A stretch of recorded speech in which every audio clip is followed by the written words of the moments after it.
आमतौर पर मैंने जितने भी वीडियो बनाए वो कहीं ना कहीं पढ़ने पढ़ाने से संबंधित रहा है।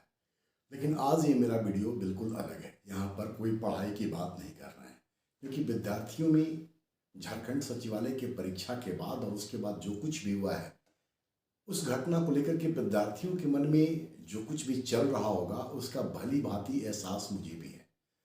आप ही के साथ हम भी जुड़े हुए हैं, लंबे समय से इस प्रोफेशन में है, शिक्षण का कार्य मेरे द्वारा किया जाता रहा है।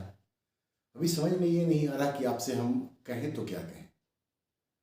आयोग ने जो धोखा, जो विश्वासघात, जो छल बच्चों के साथ किया है वो किसी भी सूरत में मान्य नहीं हो सकता है। एक तो आप परीक्षा लेने में इतना वक्त लगाते हो, बार बार परीक्षा का डेट देते हैं, फिर आप उसको कैंसिल करते हो और अल्टीमेटली जब आप परीक्षा लेते हो तो न तो क्वेश्चन के स्टैंडर्ड का आप ध्यान रखते हैं, न आपने जो सिलेबस जारी किया है आप उस सिलेबस का ध्यान रखते हैं, और ना ही उस सिक्रेसी को जो इस तरह की परीक्षाओं में आवश्यक होती है उसको मेंटेन करते हैं। आप किस तरीके के एजेंसी को, किस तरह के लोगों को परीक्षा प्रक्रिया में शामिल करते हैं कि आपका सारा क्वेश्चन पहले से ही विद्यार्थियों तक पहुंच जाता है या उन लोगों तक पहुंच जाता है जो घपला घोटाला को अंजाम दे रहे होते हैं। हम सिर्फ इतना ही इस वीडियो के माध्यम से कहना चाह रहे हैं कि आयोग को अपना विश्वास कायम करना होगा, और विश्वास को कायम करने के लिए सबसे पहले तो ये आवश्यक है कि जिस एजेंसी के माध्यम से ये तमाम प्रकार की गड़बड़ियां हुई हैं, पहले उस एजेंसी को रद्द किया जाए और उनको यथोचित जो कानून सम्मत हो वो सजा दी जानी चाहिए। इस पूरी प्रक्रिया में जो लोग भी इन्वॉल्व हो उनको भी कड़ी से कड़ी सजा दी जानी चाहिए, क्योंकि युवाओं के साथ इस तरीके से मजाक बिल्कुल भी अक्षम्य है।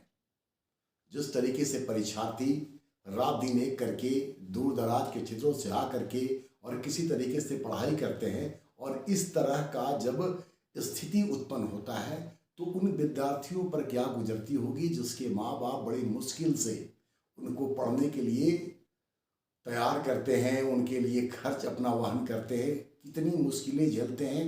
इस बात का शायद एहसास उन लोगों को नहीं है जिनके पास इस तरह से 2 नंबर से पैसा कमाने का जिन लोगों ने जरिया माध्यम बना करके रखा है। ऐसे लोग निश्चित तौर पे समाज के नाम पर एक कलंक हैं।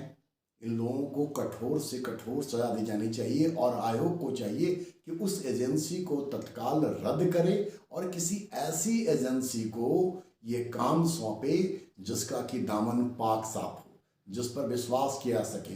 इस प्रक्रिया में सरकार की भूमिका मेरे दृष्टिकोण से बहुत महत्वपूर्ण है। सरकार को इस मामले में बिल्कुल इनिशिएटिव लेना चाहिए और यथाशीघ्र जो इस तरह की स्थिति बहाल हुई है, विद्यार्थियों में जो अविश्वास का माहौल है, जो ये पूरा का पूरा विद्यार्थियों के बीच में अनैतिक माहौल धीरे धीरे क्रिएट होता चला जा रहा है, विद्यार्थी जिस तरीके से उग्र हो रहे हैं, इनको शांत करना, इनको दुरुस्त करना, ये जिम्मेदारी सरकार की भी बनती है। सरकार को भी चाहिए कि आप तुरंत कुछ ऐसा उपाय करें। आपके पास सारे संसाधन हैं, सारे हथियार हैं जिसके माध्यम से आप इनकी विश्वसनीयता को कायम कर सकते हैं। विद्यार्थी को ये लगना चाहिए कि नहीं, अगर वो मेहनत कर रहा है तो उसका रिजल्ट बनता है। आप 6 लाख 7 लाख लोगों का एग्ज़ाम देने जाते हैं, जो सिलेबस आपने जारी कर रखा है, विद्यार्थी उस पैटर्न पे पढ़ता है, न तो आप उसको फॉलो करते हैं और न ही एलिमिनेशन का आपका कोई तरीका समझ में आता है। इतने बच्चों जैसे सवाल आप दे करके और किस तरीके से अच्छे लोगों को चुनने का काम करेंगे तो खैर आप जाने। लेकिन चलिए, क्वेश्चन आपका भले ही आसान हो, जिसको बच्चों ने हलवा क्वेश्चन का नाम दे रखा है, वो भी सही है, लेकिन क्वेश्चन का लीक हो जाना, समय से पहले विद्यार्थियों तक ऐसे क्वेश्चन पहुंच जाना, ये कहीं से भी उचित नहीं हो सकता है। इस पर गंभीर रूप से ध्यान देने की आवश्यकता है। अभी 4-5-6 रोज पहले किसी विद्यार्थी ने यूट्यूब पर एक कमेंट लिखा कि सारा सेटिंग हो चुका है। मैंने उस कमेंट को रिमूव कर दिया। इसलिए रिमूव कर दिया कि कोई दूसरा विद्यार्थी पढ़ेगा तो उसके मन में ये बात आएगी कि शायद सारे सीट बेच दिए गए हैं। विद्यार्थियों में जिस तरीके से ये चर्चा थी उसी का परिणाम था कि इस तरह के कमेंट लिखे गए थे।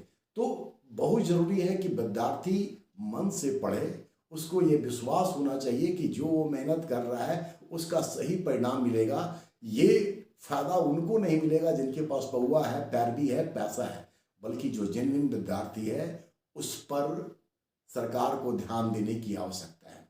खैर, सरकार इस पर अभी फिलहाल पेपर थर्ड को जो जीएस रिलेटेड था उसको कैंसिल किया गया है। बेहतर तो ये हो कि सारे के सारे एग्जाम को रद्द करके बिल्कुल नए सिरे से इस परीक्षा को लिया जाए और पूरी विश्वसनीयता इसकी कायम करने की कोशिश की जाए। ये विद्यार्थी हित में, राज्य के हित में, आयोग के हित में बेहतर होगा। क्योंकि ऐसी स्थिति में विद्यार्थी कोई क्या पढ़ेगा, क्योंकि उसके मन में इस तरह की बातें चलती रहेंगी कि पढ़ने का फायदा क्या होगा जब सारी सीटें ऑलरेडी बेची जा चुकी हैं। तो इस पर ध्यान देने की ज़रूरत है।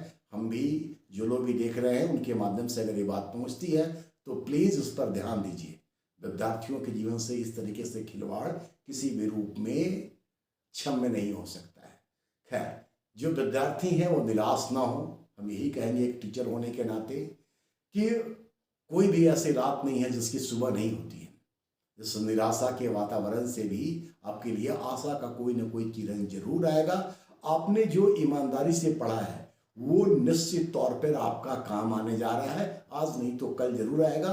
धैर्य बना के रखिए, क्योंकि जिस राज्य में हम लोग हैं, एक तो परीक्षा देने के लिए लंबा इंतजार करना पड़ता है। जब परीक्षा होता है तो इस तरह की घटनाएं होती हैं, लेकिन एक आम जो विद्यार्थी है वो बेचारा करे भी तो क्या करे। आप सिवाय इसके कि धैर्य रखें, अपनी ईमानदारी पर आप कायम रहे, ये बहुत ज़रूरी है। यही बात हम आपको कहना चाह रहे हैं और इस स्थिति में हम भी आपके साथ हैं, आपकी संवेदना के साथ हम जुड़े हुए हैं। मेरी शुभकामनाएं हैं कल के तारीख में बेहतर हो और जो जेन्युइन कैंडिडेट हैं, जो डिजर्विंग कैंडिडेट है, उनका रिजल्ट हो, ऐसी उम्मीद करेंगे और सरकार से भी इस बात की गुहार लगाएंगे कि भाई कुछ ऐसा कीजिए ताकि आपकी विश्वसनीयता भी कायम रह सके।